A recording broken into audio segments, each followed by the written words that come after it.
こんにちは、ルイスです。2024年1月にバリ島でバイクをレンタルしてツーリングしてきました。1週間のバイク旅、一体いくらかかったのか計算してみました。ざっとこのような感じです。期間は1月26日から2月2日。これは現地でかかった費用だけで日本からの飛行機代は省いています。この動画編集時のレートを参考にします。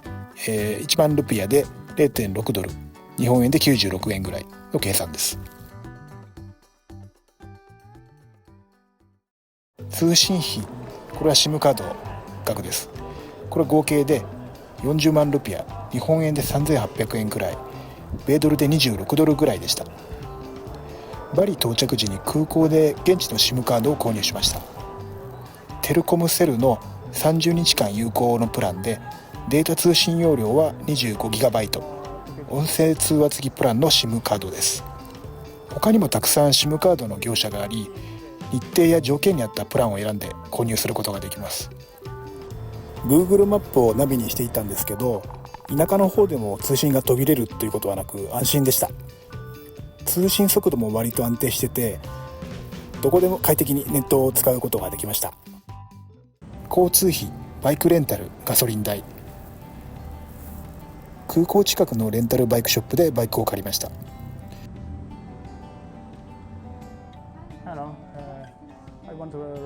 125cc のホンダスクーターは1泊9万5000ルピア、だいたい900円です。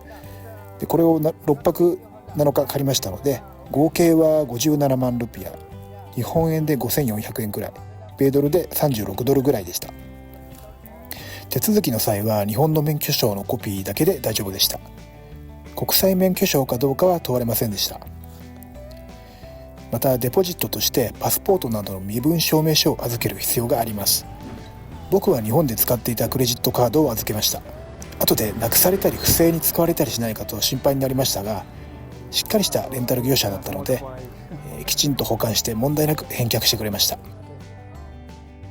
借りた時にガソリンがあまり入ってなかったので、すぐにガソリンスタンドに行って給油しました。何リットル入れたか忘れましたが、満タン入れて4万2000ルピアでした。全期間でガソリンを入れたのはこの時ともう1回だけでした。燃費の良いバイクで、快適なツーリングを楽しめました。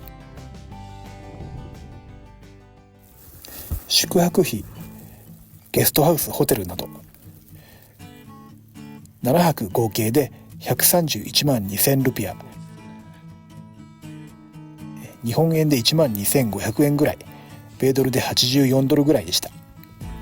パリ各地を巡りましたが、宿泊はなるべく安いところを選びました。ウブドのゲストハウスは綺麗で快適、スタッフもすごく親切でとても良かったです。ブラタン湖に行った時は丘の上にあるバンガローに泊まりましたが、ここも最高でした。自然に囲まれて静かに過ごせます。スタッフの対応も素晴らしかったです。バトゥール山を見渡せるテント宿泊も良かったです。テントといっても電源や寝具、 Wi-Fi なども備わっているので、割と快適に過ごせました。バリ島では宿代に朝食が含まれていることが多いです。今回の旅でもほとんどのところが朝食込みでした。それぞれクオリティの差はありますが、朝ごはんが出てくるのはやっぱり嬉しいですね。宿の予約はブッキングドットコムやアゴダで行いました。バリ島はとにかく宿がたくさんあるので、自分の旅のスタイルや価格帯に合わせて自由に選ぶことができます。食費、軽食、ランチ、夜ご飯、おやつ、コーヒーなど1週間合計で67万3500ルピア、日本円で6400円くらい、米ドルで43ドルぐらいでした。食事はなるべく地元の人たちが利用する食堂や屋台を選びました。ナシチャンプルと呼ばれるおかずご飯やピーナッツソースのかかったサテなど、どこで食べても美味しくて、そして安いのが魅力です。だいたい1食につき1万5000から3万ルピアほどで満足できます。ドリンクを含めても4万から5万程度ですね。僕はお酒をあまり飲まないのですが、飲む人はもう少しかかるかもしれません。観光買い物合計で16万4000ルピア、日本円で1500円ほど、米ドルで10ドルくらいでした。滝やライステラスなどの観光施設の入場料または駐車場利用料などにかかった金額です。受付や敷地の入り口のゲートで係の人に手渡すことが多かったです。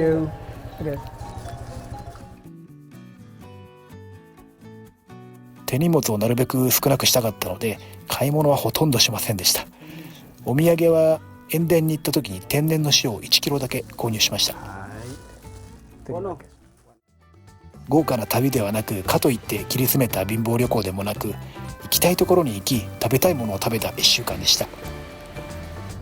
バリ島でバイクツーリングをしたい人の参考になれば幸いです。